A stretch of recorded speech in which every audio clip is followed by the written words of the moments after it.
L'hypertension artérielle, une maladie très répandue. Elle est le facteur de risque numéro 1 pour les maladies cardiovasculaires mortelles. Plus d'1 milliard de personnes à travers le monde sont déjà atteintes par l'hypertension. Selon les experts, ce chiffre aura déjà augmenté de 30% dans 2 ans.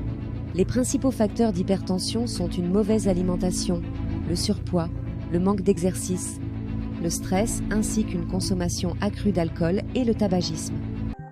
Alors, comment faire baisser la tension ? Il existe de nombreuses possibilités de faire baisser la tension artérielle. Des médicaments qui font baisser la tension, une alimentation pauvre en sel, et aussi des champs magnétiques permanents, comme le montrent des études. L'utilisatrice de champs magnétiques Regina Verdana le confirme également. Elle dort quotidiennement sur ce qu'on appelle les Kleinsche Fields d'un tapis magnétique. Sa tension artérielle s'est énormément améliorée depuis. Cela fait plus de 20 ans que je souffre d'hypertension artérielle ou LIT. Je prenais des médicaments pour faire baisser ma tension. Mais ces dernières années, j'ai eu de plus en plus souvent l'impression que la pression ne changeait pas. Ne changeait pas vraiment avec les médicaments. Et au contraire, je ne me sentais plus très à l'aise avec la prise de comprimés. J'ai mesuré régulièrement ma tension. Et puis j'ai fait une expérience étonnante avec le surmatelas. Je pense que c'est à cause de cela que ma tension artérielle a changé. Le matin, j'avais une tension supérieure, un peu plus élevée, mais la tension inférieure a baissé. Oui, pour conclure, tous mes médicaments antihypertenseurs sont épuisés et je suis dans l'incapacité d'en obtenir. Que faut-il savoir sur l'hypertension artérielle ? Si les vaisseaux sanguins se contractent, la tension artérielle augmente. S'ils se dilatent, elle diminue. Ce mécanisme est régulé par des récepteurs, des capteurs situés dans les vaisseaux, qui peuvent réagir très rapidement au changement de pression. Ainsi, une augmentation soudaine est rapidement signalée au cerveau, qui fait en sorte que le cœur pompe plus lentement et que les vaisseaux se dilatent. Les hormones, comme l'adrénaline, et le système nerveux végétatif, comme le système sympathique, réagissent à cela. Ils renforcent la force et la fréquence des battements cardiaques, et la pression artérielle augmente, comme en cas de stress. Le parasympathique, quant à lui, fait baisser la tension artérielle, comme en cas de détente et de respiration profonde et calme. Quel bon effet les Kleinsche Fields prennent sur la circulation sanguine est également confirmé par le chercheur et médecin de Rostock, le docteur Jordan Petrov. C'est un laboratoire universitaire et nous y avons fait des recherches.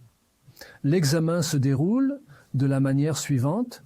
Je pose les mains dessus dans le cadre d'un test en double aveugle et quelque part, il y a une attrape et quelque part, il y a un vrai film Kleinsche Fields et au bout de 5 minutes. 5 minutes, nous voyons déjà le résultat. Oui, et c'est très impressionnant. On voit ici qu'après 5 minutes, une main a une circulation sanguine beaucoup plus importante, n'est-ce pas ? En tout cas, c'est écrit « Avant que je ne remarque rien, je vais là-bas, sans me douter de rien, je ne remarque rien, mais tout de suite, l'appareil, la caméra thermique, après 5 minutes, enregistre une circulation sanguine beaucoup plus importante que dans l'autre main avec la trappe. » Des études représentatives confirment également une amélioration de la circulation sanguine grâce aux thérapies magnétiques sans courant. De plus, de nombreuses études chez l'homme et l'animal prouvent la baisse de la tension artérielle grâce aux champs magnétiques statiques sans courant.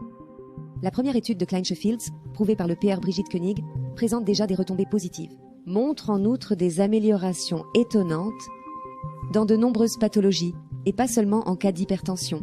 Une circulation sanguine ou une circulation sanguine nécessitant et une activation de les mitochondries est certainement un mécanisme. Ainsi, comme nous savons que les Kleinsche Fields agissent sur les mitochondries et que les cortones sont naturellement responsables de très nombreuses maladies, nous pouvons en déduire qu'ils agissent certainement en cas de troubles de la circulation sanguine, de lésions du système nerveux, en cas de syndrome métallurgique, en cas de maladie cardiaque, en cas de troubles de la cicatrisation.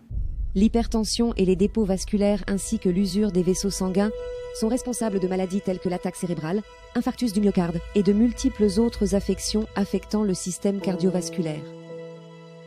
En vieillissant, les vaisseaux ne sont plus aussi élastiques parce qu'ils stockent du calcaire et l'homme est absolument carencé en vitamine C et avec le temps, les vaisseaux ne sont plus aussi élastiques et s'ils ne sont pas élastiques, alors la pulsation, qui est très importante, n'est pas transmise de manière optimale et la circulation sanguine devient de plus en plus mauvaise et à un moment donné, il y a aussi des dépôts et avec le temps, la circulation sanguine devient de plus en plus mauvaise. Si j'obtiens une meilleure circulation sanguine simplement en dormant sur un support, tu peux me dire s'il existe une meilleure thérapie? Non, mais explique-moi brièvement pourquoi un Klein-Sheffields augmente la circulation sanguine, respectivement rend ces vaisseaux sanguins qui deviennent plus rigides, à nouveau élastiques. Ils deviennent plus élastiques parce que ces vaisseaux eux-mêmes sont mieux nourris. J'ai maintenant compris. Plus de dynamique là-dedans et surtout, ils reçoivent, disons, un élargissement parce que les Klein-Sheffields agissent sur les nerfs qui alimentent les vaisseaux. Les organes sont moins bien irrigués et c'est pourquoi j'insiste sur ce point parce que les patients l'entendent. Meilleure circulation sanguine, mais ils n'ont pas vraiment d'idée de ce que cela signifie et s'ils font un infarctus ou une crise cardiaque, c'est toujours lié à la circulation sanguine. La chose la plus importante que nous devons faire est donc d'améliorer la circulation sanguine. Si nous voulons faire autant, voulons faire contre la vieillesse, alors nous devons activer la circulation sanguine. Dans tous les cas, l'alimentation joue un rôle, mais la circulation sanguine est programmée génétiquement, tout comme l'âge, à l'aide des champs magnétiques, ces soi-disant Klein-Sheffields, nous pouvons, sans pommade, sans bains alternés et ceci ou cela, nous pouvons modifier massivement la circulation sanguine. Le poison pour les vaisseaux est avant tout le stress chronique qui fait stagner la microcirculation dans le corps et le risque d'hypertension augmente. Les vaisseaux se contractent, comme le sait également le scientifique Jordan Petrov. Le vaisseau devient étroit parce que les muscles reçoivent des impulsions nerveuses et les muscles vasculaires se contractent. Et lorsque le système nerveux est surexcité, les vaisseaux se contractent et provoquent une mauvaise circulation sanguine. Vient les Klein-Sheffields, ces nombreuses impulsions qui vont cette fois du cerveau aux muscles deviennent ainsi moins nombreuses parce que l'électricité est régulée. L'hypertension n'est pas une fatalité. Avec un mode de vie qui prend soin de soi, fait d'une alimentation saine et pauvre en sel, une bonne gestion du stress, une activité physique quotidienne et la magnétothérapie par de Klein-Sheffields permet de réduire efficacement l'hypertension.